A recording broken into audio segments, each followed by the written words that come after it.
यतो यतः समीहसे ततो नो अभयं कुरु। शन्नः कुरु प्रजाभ्यो अभयं नः पशुभ्यः। मान्य मातृशक्ति। सभी भद्र पुरुषों एवं प्यारे बच्चों, पिछले कई दिनों से जो ज्ञान चर्चा चल रही है,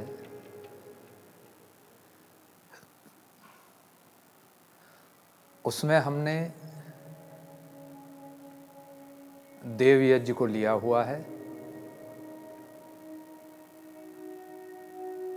और देव यज्ञ क्यों करना चाहिए,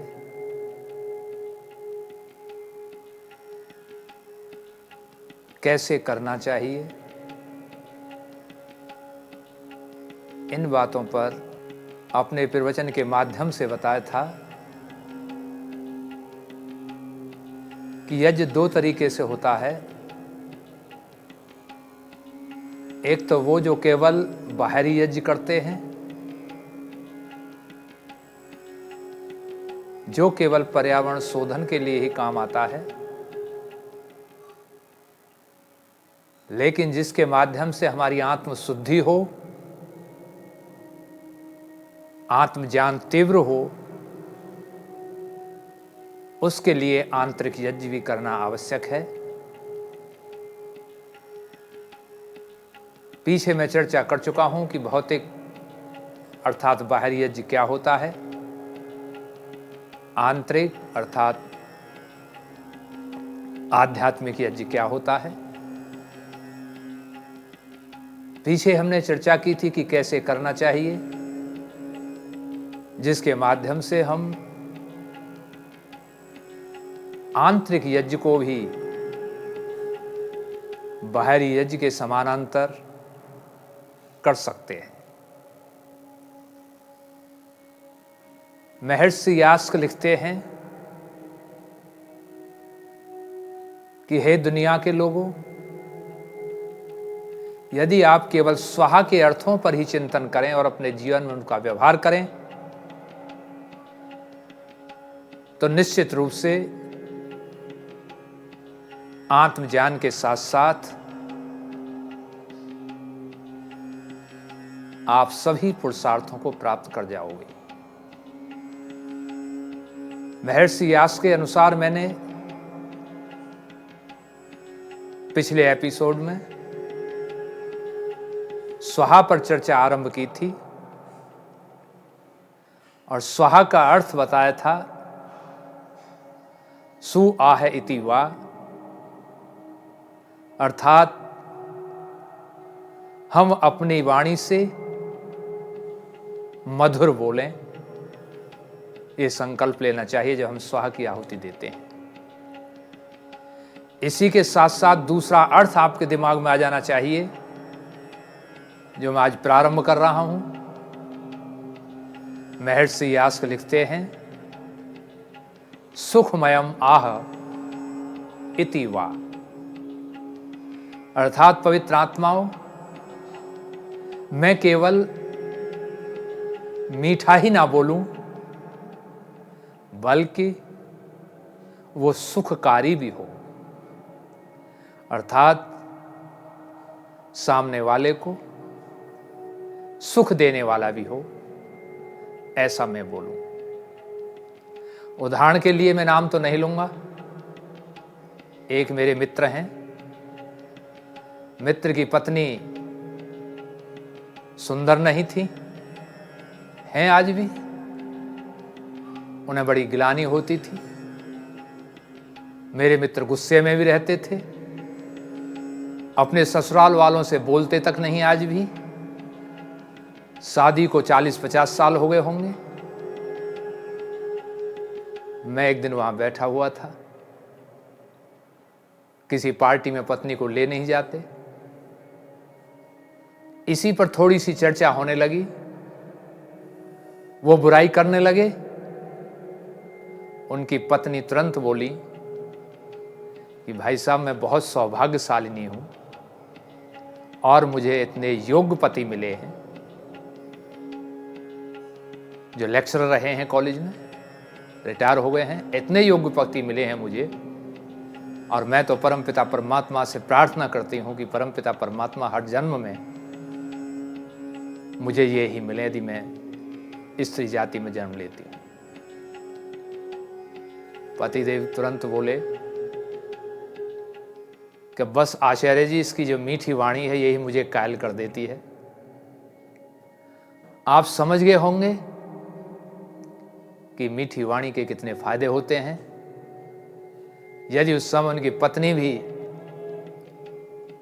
जैसा पतिदेव का व्यवहार था उग्र, वैसा ही उग्र उनका हो जाता तो क्या स्थिति होती, अंदाज नहीं लगाया जा सकता। तो महर्षि यास्क ने कहा है कि हे दुनिया के लोगों, जिस समय तुम आहुति दो उस समय तुम्हारे मन के अंदर यह संकल्प घूम जाना चाहिए कि मैं मीठा तो बोलूंगा लेकिन वो सुखकारी भी हो। महर्षि यास्क अगला अर्थ करते हैं सु खा इतिवा, अर्थात यहां पर सु को अलग कर दिया, खा को अलग कर दिया। सु माने सुंदर, मीठा, मधुर, और ख माने होते हैं आकाश के भी होते हैं, इंद्रियों के भी होते हैं। अर्थात तीसरा अर्थ हमारे दिमाग में घूम जाना चाहिए कि हे परमपिता परमात्मा, मैं आज ऐसा बोलूंगा जिससे ना तो मेरी इंद्रियां उद्विग्न होंगी और न सामने वाले की इंद्रियां उद्विग्न होंगी। अर्थात ना तो मेरे चेहरे की स्थिति बिगड़ेगी और न सामने वाले के चेहरे की स्थिति बिगड़ेगी। इस तरीके का मैं बोलूंगा। स्वामी सर्वदानंद जी हुए हैं, आज दुनिया में नहीं है, बहुत उच्च कोटि के विद्वान थे। एक बार वो रेल में यात्रा कर रहे थे, उनके सामने वाली सीट पर एक दंपत्ति बैठे हुए थे, पति पत्नी। छोटा बच्चा था 8-10 महीने का। सुबह का समय था, पतिदेव न्यूज़पेपर पढ़ रहे थे, बच्चा रोने लगा। पतिदेव अपनी पत्नी से बोलते हैं, अरे भाई से चुप करो, डिस्टर्ब कर रहा है मुझे। वो बेचारी प्रयास कर रही थी, चुप नहीं हो रहा था बच्चा। पतिदेव फिर गुस्से में बोले, अरे भाई इसे शांत करो, ये फिर शोर कर रहा है, इसे दूध पिलाओ, दूध ही पिलाओ इसे।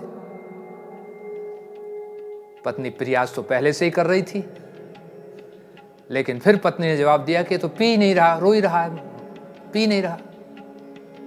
पतिदेव ने तुरंत तो अखबार अपनी सीट पर मारा फेंक के कि ये तो क्या, इसका बाप भी पिएगा। स्वामी सर्वदानंद जी से रहा नहीं गया, बोले बेटा ऐसा नहीं बोला करते हैं, आप इसके अर्थ पर विचार कीजिए और अपने चेहरों को देखिए, अपनी पत्नी के चेहरे को देखिए। कहने का मेरा अभिप्राय यह है कि महर्षि यास्क तीसरा अर्थ करते हैं कि जिस समय हम स्वाहा की आहुति देते हैं तुरंत तीसरा अर्थ हमारे मन में यह घूम जाना चाहिए कि हे परमपिता परमात्मा, मैं व्रत लेता हूं कि मैं आज ऐसा मधुर मीठा बोलूंगा जिससे ना तो मेरी इंद्रियां उद्विग्न होंगी और न सामने वाले की उद्विग्न होंगी। चौथा अर्थ महर्षि यास्क करते हैं स्वा प्रागा हेति इति वा, अर्थात चौथा अर्थ यह घूम जाना चाहिए आपके अंदर कि हे परमपिता परमात्मा, आज मैं जो भी बोलूंगा अपनी स्वाभाविक वाणी बोलूंगा, ये नहीं अंदर और बाहर और। उदाहरण के लिए एक मित्र अपने मित्र के पास पहुंचते हैं। मित्र कहीं जाने के लिए तैयार हो रहे हैं, उन्हें शायद कचहरी जाना है। तारीख पर टाइम पर पहुंचना होता है। जैसे ही मित्र आते हैं, अंदर पहुंचते हैं, मित्र लिपट जाता है। मकान मालिक कहता है, मित्रवर आज तो आप बहुत दिन में आए हो और आपको मैं आज जाने नहीं दूंगा। पहले हम दोनों नाश्ता करेंगे, फिर खाना खाएंगे, फिर गपशप मारेंगे। लेकिन अंदर से क्या कह रहे सोच रहे हैं वो सज्जन कि किसी तरीके से टल जाए, क्योंकि मुझे तारीख पर जाना है। ये कमबख्त बड़े बुरे टाइम पर आया है। विचार कीजिए, उसके अंदर कुछ और है, बाहर उससे कुछ और है। करना क्या चाहिए? उसे हाथ जोड़कर कहना चाहिए, भाई साहब मेरी आज तारीख है, मुझे समय पर पहुंचना है, आप आराम कीजिए और मैं 2 घंटे में लौट कर आता हूं। तो महर्षि यास्क का चौथा अर्थ करते हैं, स्वप्रागा हेतीति वा, अर्थात हमें स्व के साथ ये संकल्प लेना चाहिए कि मैं स्वाभाविक वाणी बोलूंगा। अगला अर्थ करते हैं, स्वप्राहेतीति वा, अर्थात हे परमपिता परमात्मा, मैं संकल्प लेता हूं कि मैं अपनी संपत्ति को अपनी कहूंगा, मैं दूसरे की संपत्ति को अपनी नहीं कहूंगा। आपने सिकंदर की कहानी सुनी होगी, दूसरे की संपत्तियों को खूब हड़पा। कहानी लंबी हो जाएगी, उसे मैं सुनाना नहीं चाहता। बहुत संपत्ति हड़पी, लेकिन जिस दिन गया खाली हाथ गया। तो 5वां अर्थ, हम अपनी संपत्ति को अपना कहें। 5वां अर्थ ये लेना चाहिए। 6ठा अर्थ महर्षि यास्क करते हैं, स्वाहुतम हविर जुहोति इति वा, अर्थात हे परमपिता परमात्मा, मैं सदैव यज्ञ में पुष्ट, मिष्ट, सुगंधित और रोग विनाशक औषधियों को डालकर सामग्री में आहुति दूंगा। और उस आहुति देते समय हे परमपिता परमात्मा, मेरे अंदर की प्रसन्नता दुगनी और चौगनी बढ़ी रहे। ये 6ठा अर्थ हमें लेना चाहिए। उदाहरण के लिए, एक सज्जन रेल में यात्रा कर रहे हैं। जब यात्रा कर रहे हैं, भोजन का समय हुआ है। जैसे ही भोजन का समय हुआ है, उन्होंने अपना भोजन खोला, एक गिलास तोड़कर जैसे ही उन्होंने मुंह की तरफ करा, तभी एक मांगने वाला आ गया। कहने लगा, बाबूजी एक रोटी मुझे भी दे दीजिए। वो व्यक्ति कहता है, एक रोटी उठाता है, ले कम मखत मर। जब भी खाना खोलते हैं तब ये दुष्ट कहां से आ जाते हैं। उसने रोटी को भी दिया, लेकिन वो रोटी भले ही कितनी ही स्वादिष्ट है, लेकिन खाने वाले को उसमें स्वाद नहीं आएगा। उसके लिए वो पुष्ट भी हो, मिष्ट भी हो, सुगंधित भी हो, लेकिन उस खाने वाले को, मंगता को, मांगने वाले को उसमें आनंद नहीं आएगा। और जो देने वाला है उसका चेहरा भी बिगड़ गया, गुस्सा भी आ गया। तो महर्षि यास्क 6ठा अर्थ ये करते हैं कि हे दुनिया के लोगों, जब तुम आहुति दो तो ये एक संकल्प ले लीजिए कि मैं प्रसन्नता के साथ किसी को आहुति दूंगा। अगला अर्थ करते हैं, स्व आ हा इति वा। 7वां अर्थ करते हैं महर्षि यास्क कि हे दुनिया के लोगों, स्वाहा कहने के साथ ये संकल्प और लीजिए अगला कि हे परमपिता परमात्मा, स्व मैं अपनी सारी शक्ति लगाकर आहरण करूंगा, कमाऊंगा। हा, और उसमें से जो अपने पैसे बचे उसे मैं दूसरों के लिए भी दूंगा। ये भावना स्वाहा के अर्थ के साथ होनी चाहिए। पवित्र आत्माओं, थोड़ा विचार कीजिए, यदि हम इस तरीके से यज्ञ करते हैं तो वास्तव में इस बाहरी यज्ञ के साथ, इस फायर वर्शिप के साथ हमारी आत्मिक यज्ञ भी, अंदर वाला यज्ञ भी प्रारंभ हो जाता है और फिर इसका जो परिणाम होता है वो बड़ा ही सुखद होता है, बड़ा ही आनंदमय होता है। इस तरीके से हमें यज्ञ करना चाहिए और इस तरीके के यज्ञ करने से पर्यावरण शोधन के साथ साथ आत्मज्ञान भी होता है, आत्मशुद्धि भी होती है। आप लोगों ने ध्यान से सुना। यहीं पर मैं अपनी वाणी को विराम देता हूँ। इति ओम शांति।